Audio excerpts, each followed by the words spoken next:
So these responses, I wouldn't necessarily say they are character flaws. So if you have identified with any of the things that I've just talked about, please do not beat up on yourself or talk or think negatively about yourself and think that there's something wrong with you, because they're survival strategies. They've helped you to feel safe. They've helped you to cope. And you starting to heal and you starting to have that feeling more of safety and nervous system regulation, it starts with awareness, because you can't shift what you can't recognize. So the first step of that, which I'm sure I've said this many times in other episodes, is that the first step is self-awareness, because you can't change what you don't know.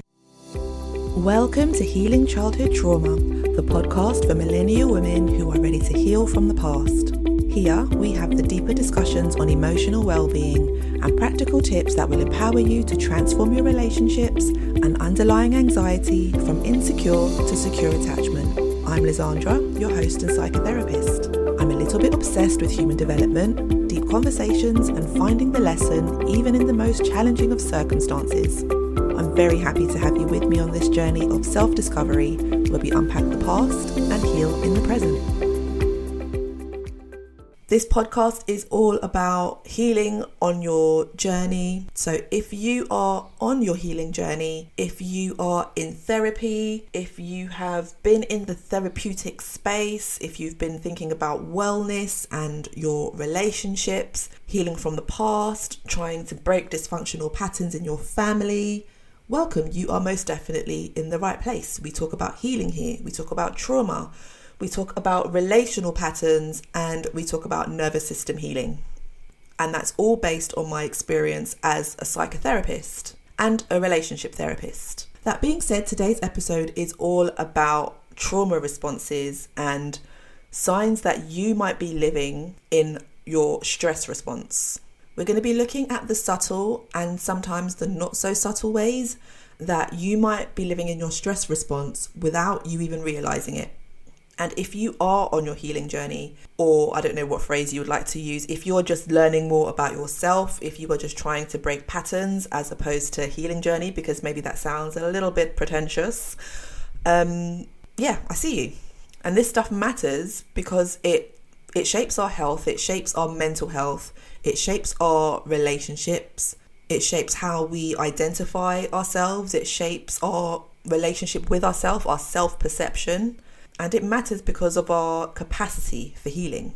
And if you love the word or love the idea that you're in your healing journey and you love being a little bit pretentious, a bit like me, then use whatever word that fits for you. Use whatever word that feels comfortable for you. No judgment and no self-judgment, most importantly.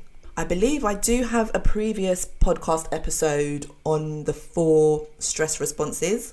So I'm going to link to that in the show notes so that if you want to go back and listen to that episode after, because you're listening to this one right now, then feel free to do so just to get a bit of a deeper understanding or just a different kind of understanding of the stress responses. But I will just give you like a quick explanation of the stress responses just so that we are all on board and on page with what I'm referring to. So there are 4 stress responses, right? There's the fight, flight, freeze and fawn.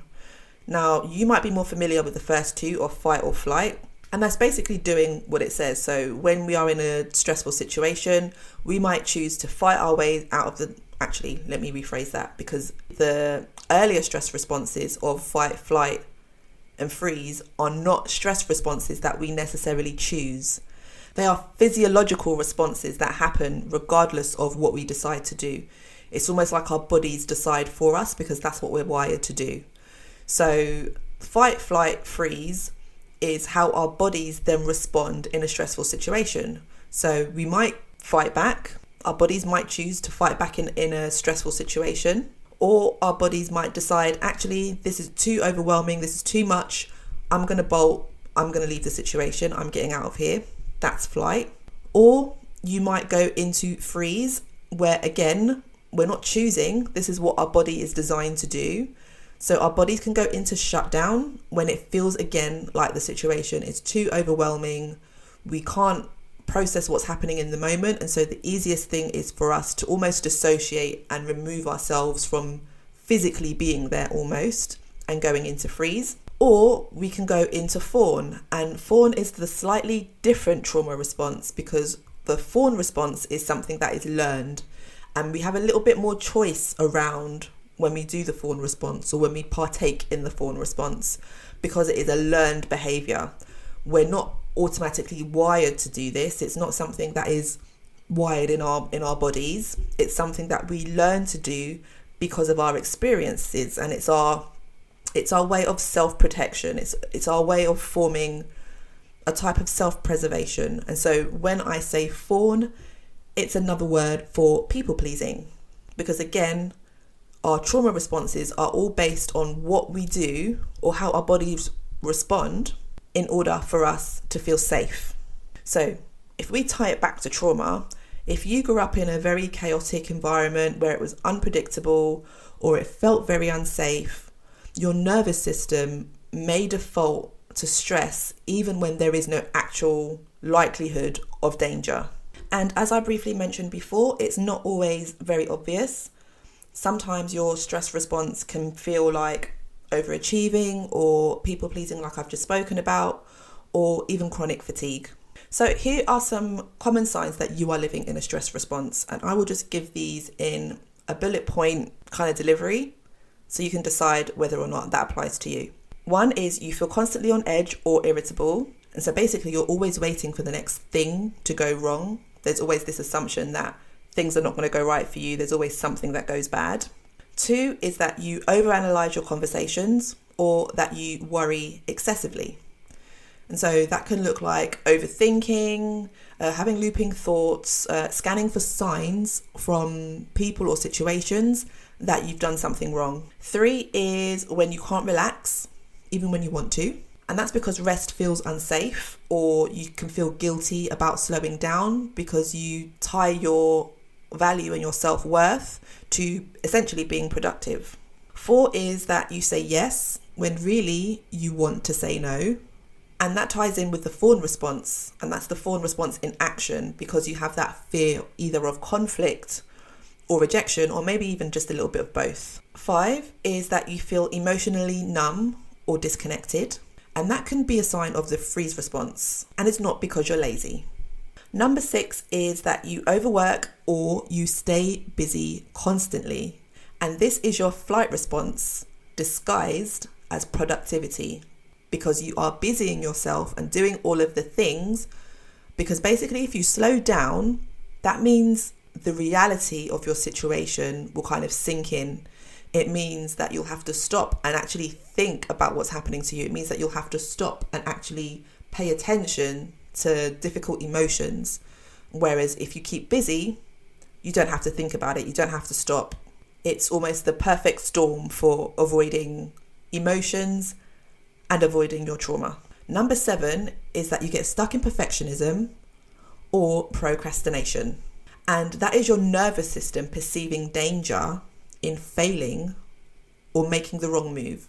And because you hate the idea of making a mistake, it can make it really difficult for you to then make decisions, even if it's something very small that is not a big deal. And it can range from the small inconsequential things to the very big decisions of, what do I do with my career? Where do I move to? What house do I move to? What area do I move to? What school do I send my children to? It can be anything from, big life transitionary periods, or it can be, I don't know what to cook for dinner tonight. I don't know if I should walk or drive to this event. Small inconsequential things that are not a big deal, that for most people they won't stress about, but for you, you spend a lot of time overanalyzing and overthinking, because if you make the wrong choice, that feels like the worst possible thing that can happen. And I'm going to throw in number 8, just because as I was talking, this occurred to me that I see in a lot of clients who are in their stress response and are not necessarily aware of it, is that you can become very easily startled over very simple things. So you are very jumpy. If somebody kind of walks up and you're not aware that they've walked up, and they just say hello, you'll have a huge reaction of like shrieking as though you've seen a bee or a spider or something. And so sometimes your responses don't really match the situation of what happens in the moment. So you're almost on the edge of like being hyper aware or being very alert to danger. And so you respond in a very startled way. Like you're always shocked if somebody just pops up, or even if they haven't popped up, they were like, I called your name a few times and you didn't hear me. And then they've just kind of appeared in front of you. And then, you know, you kind of give that jump scare. If that happens to you quite a lot, it can be because you are spending a lot of your time in your stress response. So these responses, I wouldn't necessarily say they are character flaws. So if you have identified with any of the things that I've just talked about, please do not beat up on yourself or talk or think negatively about yourself and think that there's something wrong with you, because they're survival strategies. They've helped you to feel safe. They've helped you to cope. And you starting to heal and you starting to have that feeling more of safety and nervous system regulation, it starts with awareness, because you can't shift what you can't recognize. So the first step of that, which I'm sure I've said this many times in other episodes, is that the first step is self-awareness, because you can't change what you don't know. And so you have to be compassionate with that. Compassion is key in order for you to be able to actually take the next step of action, whatever action that might need to look like for you, because it will depend on what your stress response is in terms of how do you then get more into your body, for example, or how do you start to feel more safe. It might be in your relationships, or it might be just within yourself. So it kind of depends on what stress response you have, as opposed to what you might then do. So I just want to normalize that if you have been nodding along to any of this and you have really, resonated with a few of the things that I've said, or even all of the things that I've said, these patterns are really incredibly common for people who have grown up in environments where safety wasn't given. So this doesn't have to be a solo journey of you feeling like there's so much for you to overcome. If your nervous system is stuck in old survival modes, you can work with a therapist, or you can start doing some of that work on your own. And even just listening to a podcast like this, it helps, because you're paying attention, you're thinking about working on this, you're doing something active to help yourself, even just by listening to this. So here is a small suggestion that I invite you to try if you want to get more into your body, feel more grounded. And you can just start with some small signs of safety. So think one breath at a time, one stretch, maybe one boundary, and maybe one honest check-in with yourself. And just let your body know, in whatever way that feels comfortable and feels safe to you, that it's safe now. You can do that through slowness, taking your time with things, not rushing through things. You can do this through warmth of your body, and slowing things down and resting, because rest is not luxury. Rest is part of repair. Rest is part of healing. So if this episode has resonated with you and you are curious about exploring more of this more deeply, I do offer one-to-one sessions that focus on healing from childhood trauma and learning how to feel safe in your body again. You can find more info in the show notes. Okay, see you next time. Bye. Thank you for joining this episode of Healing Childhood Trauma.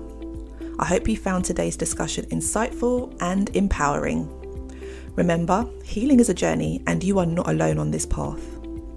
If you enjoyed this episode, please subscribe, rate, and leave a review on your favourite podcast platform. And you can share this episode with a friend. Your feedback helps this podcast to reach more women who are ready to heal and build secure, healthy relationships and heal from the past.